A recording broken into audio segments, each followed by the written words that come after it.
So Brent, you're saying you moved away for a little bit.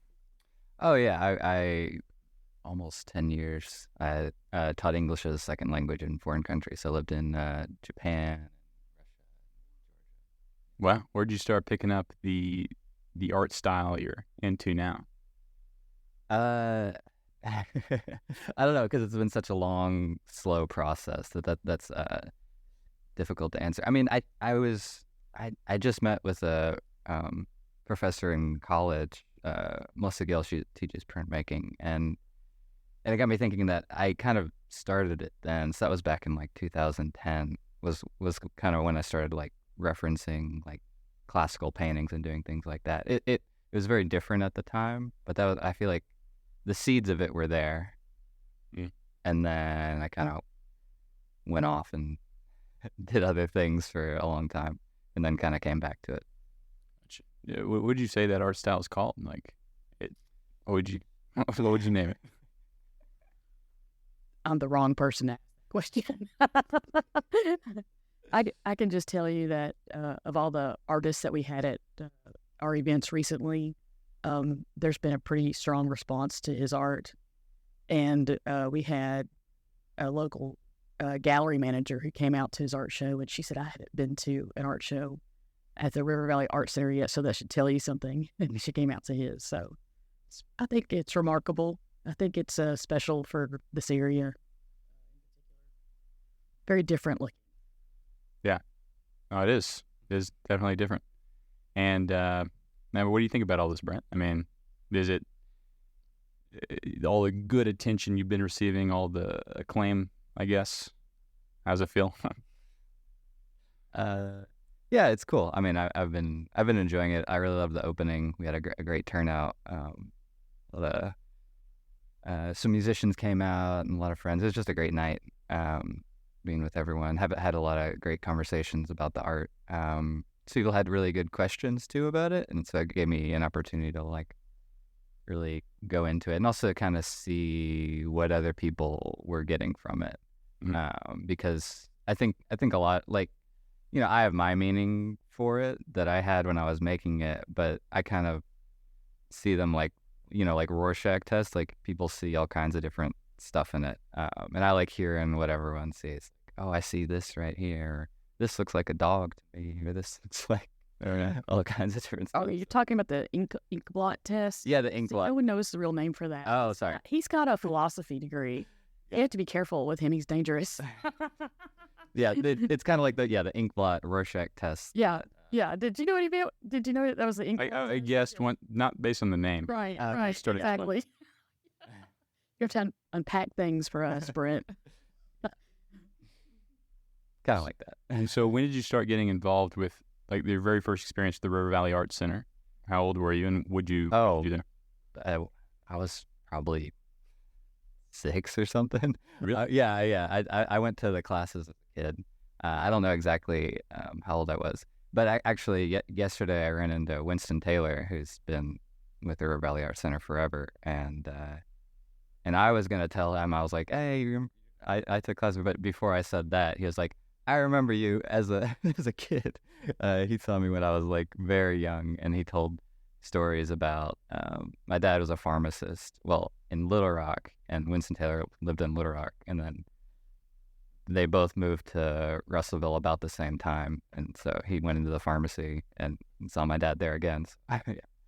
But anyways, so yeah, I've been going to the art center for a really long time. Yeah, and if you had to just summarize what the art center is for anyone who hasn't heard of it, what is it, and what can you do there? What does it offer the public? I can take that one. Yeah. So the River Valley Art Center has been around for 42 years in Russellville, and most of those years it's been housed in the building that it's in now, which is the old pool house. There used to be the old Russellville City Pool that they filled in. And we're a nonprofit community art center that focuses on education. And so we've always offered art classes to the public, all ages. There's been a lot of different types of art classes and events there over the years. One of the events that has lasted since the art Center was started as Party in the Park, which is where we met Brent. He had a booth at Party in the Park. So it's just a very well-established nonprofit community arts center. And we're always looking for new projects and new people, new teachers. And we've had a really strong year this year. And it's been a lot of fun so far. I was hired in January of this year. So I haven't been there that long, but I had taken classes over the years. So I knew about it. How much is the typical, I know it might have a range, but the typical class, and is it, we'll just start there. So normally we use the term class if it lasts more than one day. And we've been doing a lot of workshops lately, which are one-day classes basically. And a typical 2-hour workshop probably costs $35. Wow. Yeah, that's, and how much would it be to take a class and say a different form of class for art? Now, you told me the other day it would be thousands. Oh, if you went to the local university, tried to sign up for an art class, I mean, that's a semester-long commitment, probably 2 or 3 days a week. And I don't think you could get away with paying less than $1,000. If you went to a college or university for a class versus your local community arts center, which is, we're, as a nonprofit, we're supposed to reach the people that for-profit organizations don't reach. That's part of our mission. And do you expect people to bring their own supplies, or do you, in a workshop or in a class, do you supply all of that? Depends on the class. Okay, so just call it in. Yeah, we try to put that, when we advertise, we try to put that in a flyer. If it's just walk in, we provide everything. But most of our workshops, we provide everything for the student. And you were at Party in the Park with Brent. What brought you over to Party in the Park? How'd you end up in that situation when you met Jennifer? And I think a friend just posted that she was doing the event, and so I was like, all right, because I was wanting to do more markets and events to try to sell my art. And then I guess Jennifer brought over the tax form. We started talking. I was a tax lady. Yeah. That was when you have sales at events like that, the tax man wants his cut, and we made sure that he got his cut. So we're a legal, law-abiding organization. We are. No tax evasion going on here. Not in my art center. So you just decided, I'm going to go to this event and I'm going to try to sell my art. Have you done that quite a bit? Now I have. At that time, I'd only done it 2 or 3 times before that. But this summer, I've had an event almost every weekend. I've been going to a lot of different markets. Last weekend, I did Second Friday Art Night, which it rained on us, so it wasn't too great. This weekend, I'm doing Forever Thrifted in Little Rock. Mm-hmm. And then the next weekend, I'm going to the Bentonville Art Market. Is this what you do full-time, or do you have another job right now? Right now, I'm doing it full-time. I work the outage at the nuclear plant, and so I'm kind of living off that and doing my arts. Yeah. Is that, that's something that a lot of other people don't do. They don't fully bet on themselves, right? And just spend their weekends not, having a good time, but you go out and you try to further yourself. It's a little scary sometimes, because you don't have that safety net, but I'm enjoying it right now. It's a lot of fun. You meet a lot of cool people. And now you're even teaching a class, right? Yeah. Can you tell us about that? Yeah, it's happening tomorrow. I'm doing the Intro to UBO class, and we're going to be working on UPO synthetic paper, which Jennifer talked about a little bit. And did she get it right? Pretty close. She did great. So it's it's a synthetic polymer. So I think technically maybe it's not supposed to be called a paper because paper is made of wood. I don't know, but and it's a pretty new substrate to work on, and I like it because I like working flat on the table, and then the liquids, like the paints that I use and the paints and the inks, they don't get absorbed by the paper, so they kind of float around, and that's how you get all the kind of like different flowing like forms in my paintings. So how long have you been doing that? For several years? Yeah, I think I started painting on Yupo in 2021. I did an artist residency out in Tennessee. So I just lived out in the countryside. She's got, it's called Sarasvati Creative Space. And she's got donkeys and chickens and stuff. And you can just go and be out in nature and have 100% time to just work on your art. So I did that for 2 months, and that was when I like developed this style, and that was when I started experimenting with different mediums. Because before then, I'd just basically done watercolor. I'd kind of stuck to that, and doing that artist residency kind of opened up my art a lot. Artist residency. Never heard of those. So you pay? Oh yeah. Do you pay this person, or do they work on their farm in exchange for the? There's a million different types of artist residencies. So some of them you pay for. You pay and then you go for the space. Some of them are more kind of like competitions, like you submit your proposal and then sometimes you'll get a stipend for doing that. This one was I did pay for this one just to stay in the space. So. But it wasn't very expensive. That sounds pretty cool. Sounds like a good time. It was awesome. And why would an artist want to take your class? What is the cool thing about Yupo? What you mentioned it flows around, but like why would they want to get into it? What's the end result they're going for? Yeah, I mean, there can be all kinds of different results.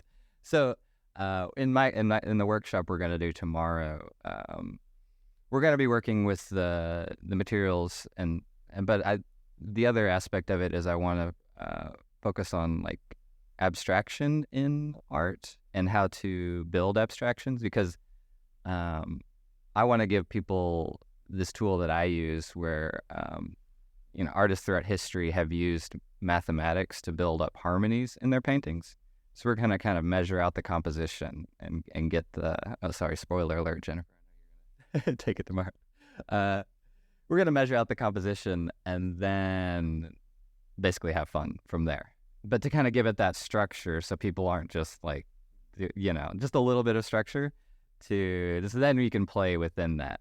And those structure I've found add a lot to the painting when you're working with, because your brain still wants some sort of structure, and so when you give that in your painting, it can really help a lot. So I'm going to teach people that structure, and then we're just going to play around. We're going to use the alcohol ink and acrylic ink on it. And if you make me do math, if I had known that, I don't think I would have signed up for that class.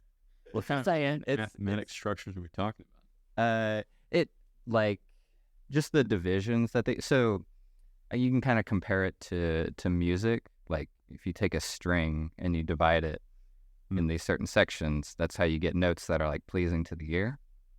And so in the Renaissance and even before that, throughout human history, basically, people also did that with the picture plane. They would divide it into those sections because they thought it was harmonious. And the maths will be very easy, Jennifer. Don't worry. I might measure it out before for everyone if it's going to be a problem. That might be helpful. Yeah. I think we had all adults sign up. This class filled up very quickly. All the seats filled up because it's new. It's something very interesting. And everybody that signed up has seen his art. So we want to see how he does this. Can we talk about the archival aspect of Yupo? Yeah. Yeah, she touched on that a little bit and was basically right. But I wanted to clarify, like Yupo will last forever is basically archival. It will yellow a little bit in the sunlight. But if you put like paint on that, then it'll just last forever. Like, I think what I was talking about was the alcohol inks that I use are not 100% archival. I do varnish them completely. I varnish them as much as possible. But basically, in the sun, there's like pretty much no way to avoid alcohol inks fading in the sun. So if you just keep the painting inside somewhere, it should last your lifetime. You know, it should last as long as we live. But some galleries, you know, maybe don't like that, or some people think it's more of a craft rather than a fine art using alcohol inks. But I love them. I think they're great. You can't really get vibrant colors like that with anything else. The colors are just so bright with alcohol inks. But it's been something like throughout history that painters have kind of dealt with. Like Van Gogh really liked using like a certain type of red that he knew would fade over time, but he loved how bright it was, and so he'd use it anyways. And so that's just something that artists and curators have been fighting about. Yeah. And as you get involved in these classes, is this your first class to teach? Yeah. You excited? Yeah. Nervous? Yeah, it'll be fun. What is your, how would you like, I guess, the community of Russellville to interact with the Art Center moving forward, and kind of what is that future that both of you would like to see happen with what you're working on? Well, For Jennifer. yeah, Brent's show was a great glimpse at our future, I think. We have this backyard area that's actually the filled-in old swimming pool, and our pottery studio is a separate building behind our main building. And it's a great little area for live performances because it's somewhat protected. And Dr. Lowell Leibarger came out and performed. We had 3 musicians who performed at his show, and Dr. Leibarger is an expert in music and sound, and he said we picked a perfect area, you know, for the acoustics of a live performance. And we're really trying to encourage, you know, bands and musicians and theatrical performers. We're applying for grants so we can build an open stage, and we'd like to have it where it's got ADA compliant ramps to the parking lots, you know, so it's accessible to everybody. So we really want to open up the Art Center to all different types of art and live performances and things like that. And at his show, that's the first one I've been to where we had musicians playing at the same time that the art show was happening, and it was nice. It was really, like I said, a nice glimpse into our future, I think. So it was a great show. So if there's any like local bands or local musicians, my understanding is that they can just reach out to you and you would help them. Yeah. I mean, put together maybe their first gig or something. Yeah. Absolutely. We understand there was a place in town here called the Cavern where, right across, and it's closed now is what I was told. And so let us be your new cavern. There may be some different rules. I don't know. I'm not familiar with, you know, how they signed up bands or whatever, but we want to be a place for people to start, you know, practicing in front of the public. We'd like to encourage that. And there's even a play. You aren't hosting it back there, but you're hosting it somewhere else in town. Next month, right? In August. At the end of August 25th, 26th, 27th. We are putting on Steel Magnolias, and that's the first time we've done a play, and I don't know how long. Like I said, I was hired in January of this year, so I haven't been there very long. But we have a board member who has experience with community theater, and he offered to direct this play. And it's just a response we've had. They're still practicing. You know, the play's still a month and a week away, I think. But we're having that at Wild Creek Art, the Wild Creek Art Gallery downtown, because she's got Peg Bowen is the manager there, and she's got a really nice large space with a stage in the back. And she's been very accommodating to us, you know, because our building at the Art Center is really pretty small. And it's just been really neat to work with all these people in town who've been very, you know, helpful. And so the Steel Magnolias play is another big deal for us this year. And for the layman, what is Steel Magnolia? What's the summary of the play? If you have lived under a rock your entire life, not from the South. So Steel Magnolias was a play that was written, I'm sorry, I don't remember the man's name who wrote it, but since we have become involved with, you know, setting up this play, I have found out that was based on a true story. And it's basically, it's a story about a group of women who are friends. Some of them are related. And the play takes place in a beauty shop in the South. And it's funny and it's sad and it's based on a true story, and people love it. People love Steel Magnolias. the movie that they made is a little bit different from the play, but the actresses in it, Dolly Parton was in it, Sally Field. Who am I missing?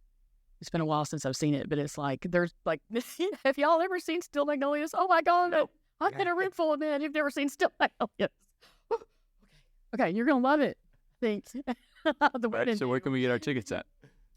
They're for sale online at our website, and our website is rivervalleyartcenter.org, where you can just Google, River Valley Art Center, and then where you sign up for everything. And I'm sorry, Brent's class is already full, but he's There'll be gonna more.